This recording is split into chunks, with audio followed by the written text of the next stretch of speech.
Hello everyone and welcome back to Easy Commerce by Kanuja sir. Today I am going to teach you final account with adjustment. So are you ready?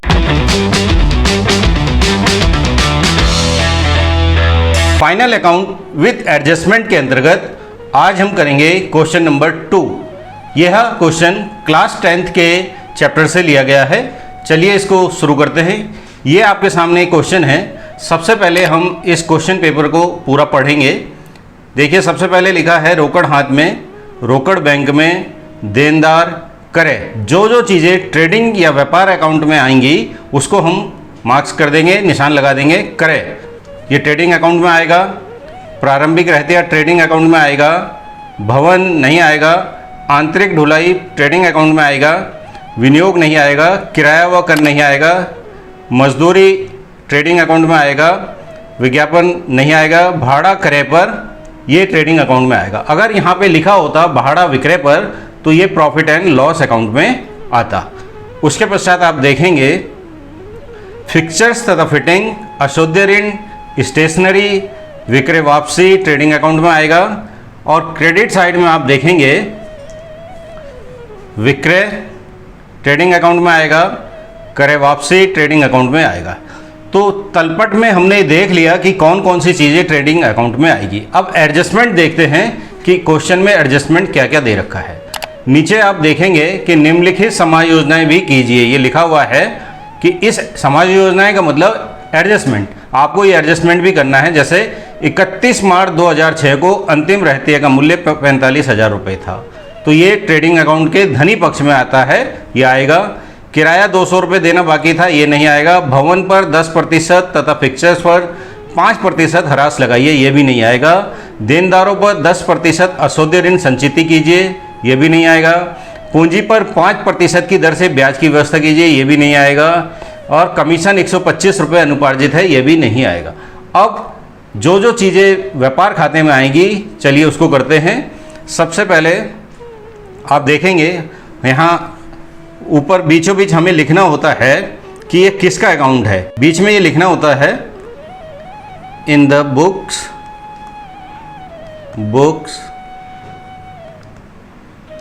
Of कोई AVI brothers हैं, उनका ये खाता बन रहा है। AVI brothers ऐसा लिखना होता है। फिर बीचों बीच आप लिखेंगे trading and profit and loss account. किस सन के लिए बना रहे हैं आप, यहाँ लिखेंगे for the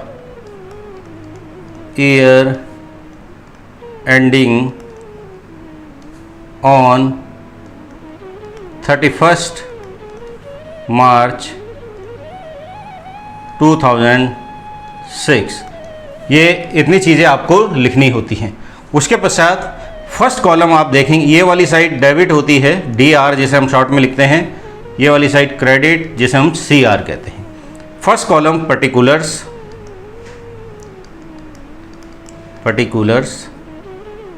second amount rupees में होगा, फिर पर्टिकुलर्स,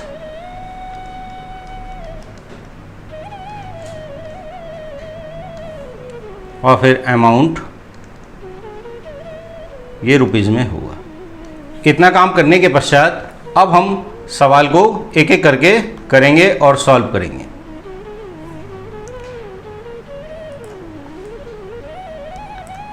क्वेश्चन में देखते हैं। सबसे पहले दे रखा है प्रारंभिक रहतिया।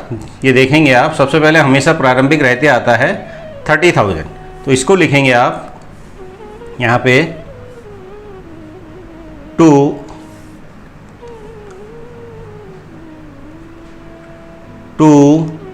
Opening stock account 30,000। इस साइड में डेबिट साइड में टू लिखा जाता है और क्रेडिट साइड में बाय लिखा जाता है। टू का मतलब का और बाय का मतलब से होता है। सेकंड देखेंगे आप, दे रखा है क्वेश्चन में परचेज 65,000। अब इसमें परचेज रिटर्न भी है, इसको भी सॉल्व एडजस्ट करना है इस समायोजन को। चलिए इसे देखते हैं। यहाँ लिखेंगे टू परचेज अकाउंट 65,000, उसके पश्चात लेस या माइनस का साइन भी लगा सकते हैं, लेस परचेज रिटर्न ये है 3,200। इसको इसमें से माइनस करके बाहर दिखाएंगे तो ये आ जाएगा 61,800। फिर उसके पश्चात क्वेश्चन में देखेंगे आप आंतरिक ढुलाई भाड़ा ये कितना दे रखा है, तो इसे अंग्रेजी में हम कहते हैं टू कैरीज इनवर्ड। यहाँ लिखेंगे आप टू कैरेज इनवर्ड 500 रुपीज़। फिर क्वेश्चन में देखिए वेजेस या मजदूरी 1500 टू वेजेस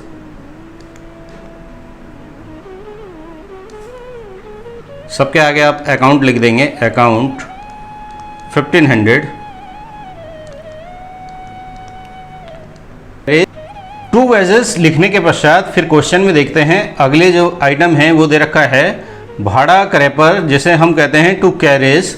इसको भी क्वेश्चन में दिखा देते हैं। यहाँ लिखेंगे आप टू कैरेज अकाउंट, ये क्वेश्चन में आपने ध्यान दिया होगा 300 रुपीज़ दे रखा है। फिर क्वेश्चन पे देखते हैं अब विक्रय वापसी दे रखा है, ये क्रेडिट साइड में आएगा। क्रेडिट साइड में दे रखा है, आप देखेंगे विक्रय जिसे सेल्स कहते हैं। अब इसको दिखा देते हैं तो यहाँ आप लिखेंगे, उधर टू लिखते हैं, यहाँ लिखेंगे by sales account 1,20,000 less sales return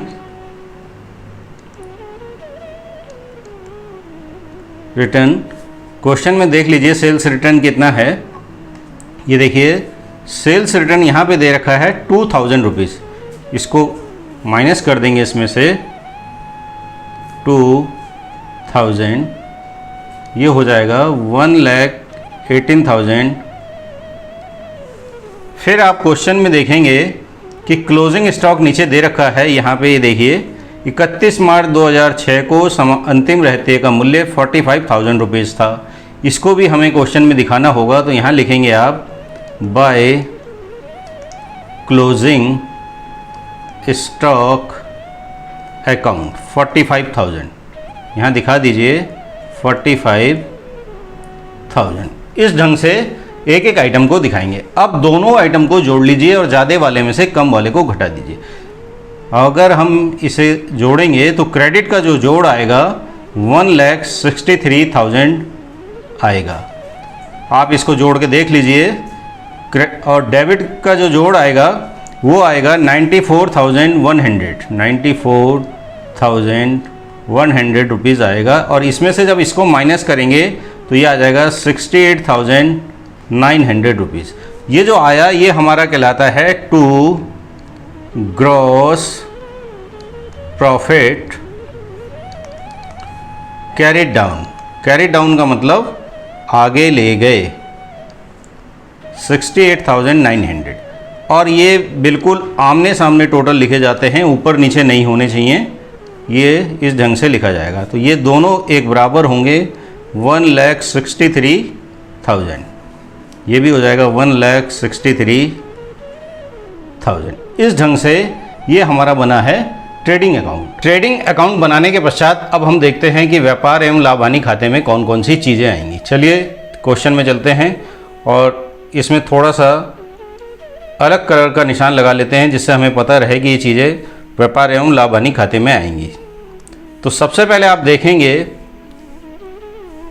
किराया व कर, ये आएगा प्रॉफिट एंड लॉस अकाउंट में। एडवर्टाइजमेंट जिसे विज्ञापन कहते हैं। बैड डेबिट, अशुद्ध ऋण, स्टेशनरी, सैलरीज, बट्टा या डिस्काउंट ये आएगा।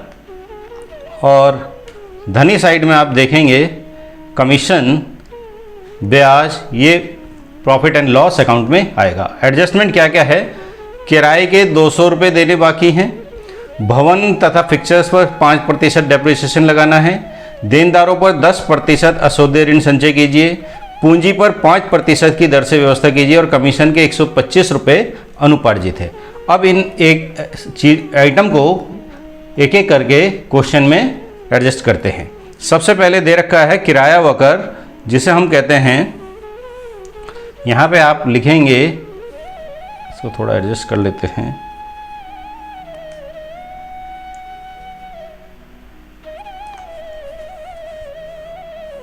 टू रेंट एंड टैक्स, किराया एवं कर, रेंट एंड टैक्स अकाउंट, ये कितना है? 800 रुपीज़। अब इसमें कुछ आपने सवाल में देखा होगा, नीचे एडजस्टमेंट भी दे रखा है, किराए के 200 रुपये देना बाकी हैं, ये लिखा है। इसका मतलब ये क्या है? आउटस्टैंडिंग अदत वे, जिसे हम हिंदी में कहते हैं, ये आउटस्टैंडिंग वे है। इसको भी उसमें क्या करेंगे? जोड़ेंगे। तो यहाँ लिखेंगे आप ऐड आउटस्टैंडिंग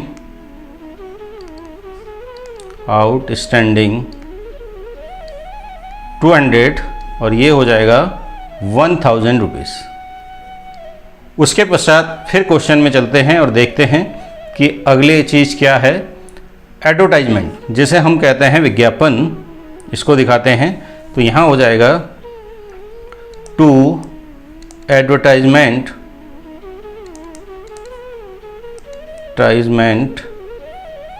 अकाउंट 850 रुपीज़।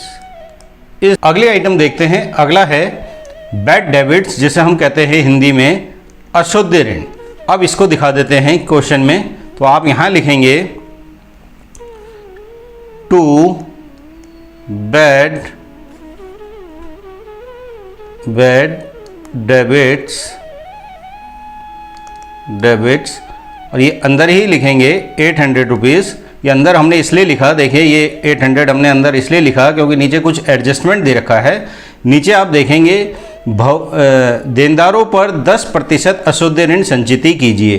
तो ये देनदारों पे जो संचिति होती है ये बैड डेबिट्स में प्लस होगी। अब चलिए इसे करके देखते हैं। अब पहले यहाँ देख लीजिए देनदार कितने के हैं। अब आप देखेंगे देनदार हैं 12,000 रुपये के, और 12,000 का कितना परसेंट आपने संचिति करना है? 10%, यानी कि 1200 रुपये हो जाएगा। तो आप यहाँ लिखेंगे ऐड, शॉर्ट में लिख देते हैं इसे, new BDR bad debit reserve 1200 रुपये। इसको जब इसमें आप प्लस करेंगे तो ये हो जाएगा 2000 रुपीज़। अब अगला देखते हैं, अगला क्या दे रखा है। अगला दे रखा है स्टेशनरी, ये कितना है? 125। इसको भी लिख देते हैं। तो यहाँ लिखेंगे आप टू स्टेशनरी अकाउंट 125 रुपीज़। उसके पश्चात फिर क्वेश्चन में चलेंगे। अब आप देखेंगे क्या दे रखा है? वेतन 600 रुपीज़। नीचे इसके बारे में कोई भी एडजस्टमेंट नहीं है, तो यहाँ लिख देंगे आप टू सैलरीज अकाउंट 600 रुपीज़। इस ढंग से एक एक करके आप प्रत्येक समायोजन को दिखाते जाएंगे। फिर उसके बाद क्वेश्चन में आप चलेंगे बट्टा यानी डिस्काउंट। डिस्काउंट अगर डेबिट में लिखा है तो उसे डेबिट में दिखाएंगे और क्रेडिट में लिखा है तो क्रेडिट में दिखाएंगे। डेबिट में लिखे का मतलब हमने डिस्काउंट दिया, और क्रेडिट में लिखा है इसका मतलब हमने डिस्काउंट प्राप्त किया, हमारी इनकम है, हमारी आय है। तो ये डेबिट में लिखा है तो इसे डेबिट में आप दिखाएंगे। यहाँ लिखेंगे आप टू डिस्काउंट अकाउंट 250 रुपीज़। अब नीचे कुछ एडजस्टमेंट है वो देख लेते हैं, क्योंकि और कोई भी चीज़ इसमें नहीं आएगी। नीचे चलिए एडजस्टमेंट देखते हैं। भवन पर सबसे पहले क्या करना है? भवन पर 10% और फिक्चर्स पर 50% हरास लगाना है। अब क्वेश्चन में आप देखेंगे भवन हैं आपके 56,000 रुपीज़ के। कितने के हैं? 56,000 रुपीज़ के भवन हैं। इसका अगर 10% आप निकालेंगे इस ढंग से 10%, तो वो अपॉन 100 ये कटा तो ये हो जाएगा 5,600 रुपीज़। तो यहाँ लिखेंगे अब आप क्वेश्चन में टू डेप्रिसिएशन ऑन, अब क्या है, नंबर 1 बिल्डिंग या भवन, बिल्डिंग ये है 5,600 रुपीज़। फिर दूसरा किस पे है, नंबर 2 फिक्चर्स पर है। अब ये देख लीजिए क्वेश्चन में फिक्चर्स कितने के हैं, ये देखिए 2,500 रुपीज़ के फिक्चर्स हैं और इस पर कितना परसेंट लगाना है, 5% लगाना है। यहाँ पे आप ध्यान देंगे तो 2,500 का 5% हो जाएगा 125 रुपीज़। तो यहाँ लिख देंगे आप फिक्चर्स पे कितना हो गया, 125 रुपीज़। एक चीज़ और दे रखी है, ये देखेंगे पूंजी पर 5% की दर से ब्याज की व्यवस्था कीजिए। कैपिटल देखिए अब कितने की है, पूंजी या कैपिटल, ये देखिए 65,000 रुपीज़ का है। इस पे कितना परसेंट लगाना है आपने देखा नीचे, 5%। तो यहाँ पे लिखेंगे 65,000 का 5% इस ढंग से आप निकाल लेंगे और ये हो जाएगा 3,250 रुपीज़, ये आ जाएगा। इसको आप क्वेश्चन में लिखेंगे to interest on capital 3,250 rupees. अब क्रेडिट साइड में क्या क्या चीज़ें आएंगी, चलिए उसको देख लेते हैं। यहाँ पे लिखेंगे क्रेडिट में, देखिए सबसे पहले आप ग्रॉस प्रॉफिट को आगे लाएंगे। यहाँ लिखेंगे आप ये वाला जो है 68,900, ये प्रॉफिट एंड लॉस में आएगा बाय ग्रॉस प्रॉफिट सी, यहाँ C/D होता है, यहाँ हो जाएगा B/D, ब्रॉड डाउन। कितना है ये, 68,900 रुपीज। उसके पश्चात बाय इंटरेस्ट, अब आप क्वेश्चन में देखिए इंटरेस्ट कहाँ दे रखा है, ब्याज ये दे रखा है, ये हमारी आय है तो ये हो जाएगा 1,200 रुपीज। फिर और क्या दे रखा है, देखिए कमीशन 825 रुपीज कमीशन दे रखा है, लेकिन इसमें कुछ एडजस्टमेंट भी है तो फिलहाल इसको यहां लिखते हैं बाय कमीशन 825 लेस, कुछ नीचे वो दे रखा है, देख लीजिए एक बार, नीचे दे रखा है कमीशन के 125 रुपए अनुपार्जित है। अनुपार्जित है का मतलब पहले ही प्राप्त हो गए हैं, तो इसको यहां लिखेंगे लेस अनएकर्ड 125, ये हो जाएगा 700 रुपीज। अब फिर वही फॉर्मूला है, ज्यादा वाले में से कम वाले को घटाना है, तो दोनों का जब आप टोटल करेंगे तो इसका टोटल आ जाएगा 70,800 और इसमें से जब इसका टोटल करके घटाएंगे तो यहां नेट प्रॉफिट आएगा to net profit transfer in capital account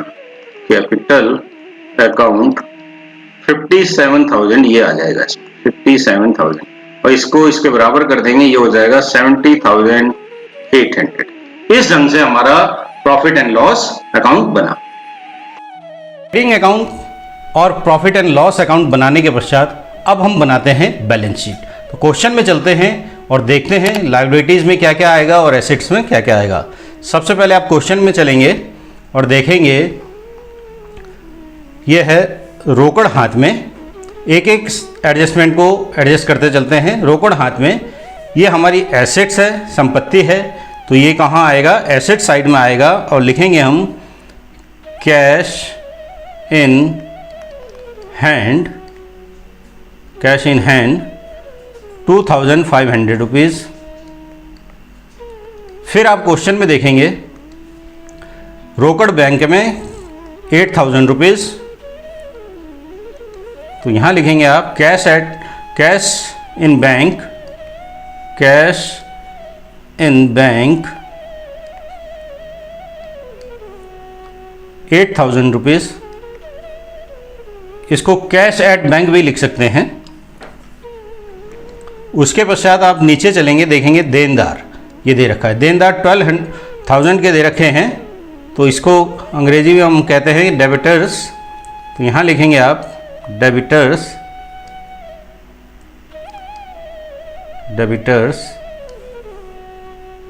12,000 less, अब जो आपने संचिति निकाली थी, less BDR bad debit reserve 1200, इसको इसमें से घटा देंगे तो ये हो जाएगा 10,800 रुपीज़। उसके बाद फिर क्वेश्चन में चलते हैं, नीचे देखते हैं। अब आ रहा है भवन। भवन कितने के हैं? 56,000। तो यहाँ लिखेंगे आप बिल्डिंग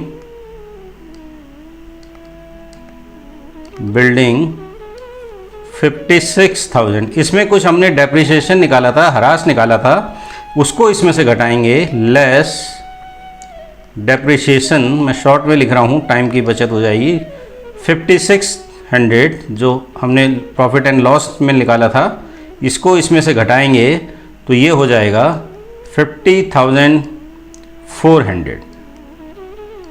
उसके पश्चात फिर आप क्वेश्चन में चलेंगे और देखेंगे क्या है। आंतरिक ढुलाई हो गया, विनियोग आएगा, इसको हम कहते हैं इन्वेस्टमेंट। ये है हमारा, यहाँ पे एसेट्स है इन्वेस्टमेंट, और ये है हमारा 15,000।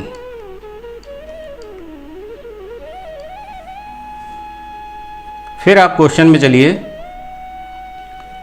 और इसको थोड़ा सा वैसे कर लेते हैं, मजदूरी, फिक्चर्स एंड फिटिंग, ये है, देखिए ये हमारी संपत्ति है 2,500। तो इसको भी दिखा देते हैं, यहाँ लिखेंगे आप फिक्चर्स एंड फिटिंग 2,500।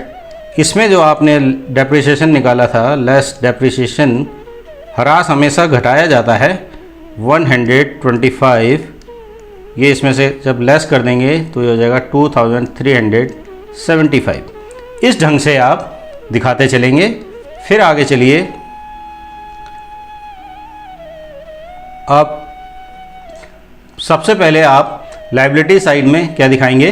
पूंजी को दिखाएंगे। तो यहाँ पे आप लिखिए कैपिटल 65,000। अब इसमें प्लस क्या करेंगे आप, जो ऊपर आपका यहाँ देखेंगे, अगर आप यहाँ पे जो आपका ये आया था नेट प्रॉफिट, अगर यहाँ नेट लॉस आता तो उसको माइनस करते हैं, लेकिन नेट प्रॉफिट आ रहा है इसलिए पूंजी में जोड़ा जाएगा। इसको जोड़ेंगे आप पूंजी में, तो यहाँ लिखेंगे आप प्लस नेट प्रॉफिट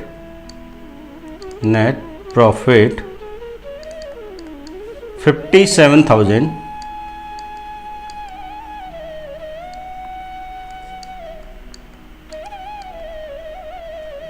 फिर पूंजी पर ब्याज आपने देखा था कि आपने निकाला था, यहाँ नीचे देखिए, ये था कि पूंजी पर 5% ब्याज निकालिए, ये आपने निकाला था। ये कितना था? क्वेश्चन में आप देखेंगे, देखिए ये ऊपर आपने निकाला था 3,250। ये भी क्या होगा, उसमें जुड़ेगा, हमारे कैपिटल में जुड़ेगा। तो यहाँ लिखेंगे आप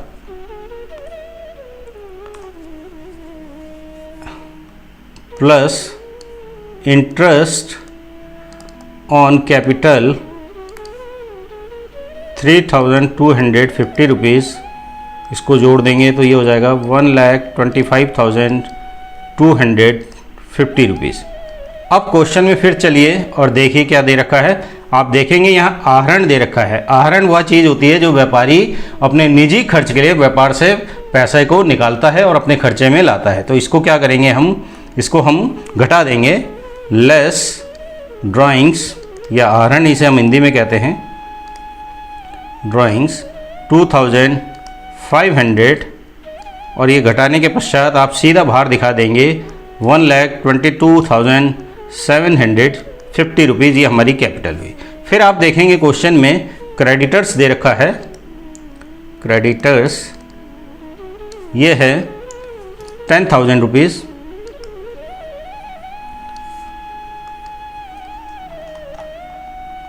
ये देखिए क्रेडिटर्स ये दे रखा है 10,000 रुपीज़।